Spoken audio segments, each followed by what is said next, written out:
What is it that rich people know that the average person doesn't know as it relates to money? Because there are money games that you discover when you get to see behind the curtain. What is it that they're doing with their money that the average person isn't aware of or isn't able to do with their money? Rich people are typically more disciplined.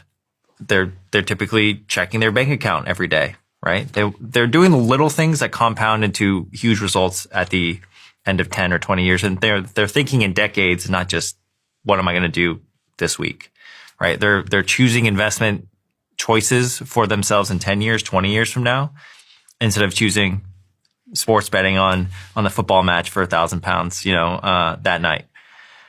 Because they know that their £1,000 working for them today will be worth, 10,000, 20,000 in 10 or 20 years. So it's more just like a long-term mindset versus a short-term mindset. Like delaying gratification. Delaying gratification, yes. What were you writing down there? I was writing down how the system is rigged in the favor of rich people. It's extraordinary because it's the Charlie Munger quote of show me the incentive and I'll show you the outcome. What people get once you get, it's not the 100,000, but it's like the people who've got 10 million in their bank account. They get loans that are called non-recourse loans. It's an extraordinary thing because unlike your friend, they don't have to pay it back. So a non-recourse loan means you're not legally liable for the loan in the end.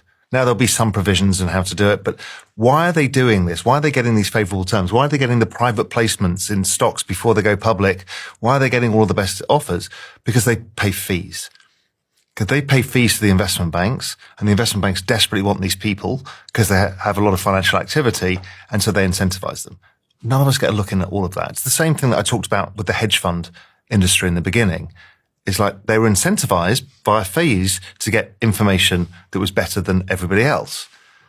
And I think part of that is the ability that all we're trying to say to people is you don't have to play the same game. You don't have to pay anybody's fees. You buy a Bitcoin, stick it in your Coinbase thing or wherever. It costs you nothing to run and you're outperforming a venture capital investor. There's, simple things like buying an index fund. You're not paying the Wall Street complex thousands of dollars for active management. There's ways of hacking this, and it's not that expensive.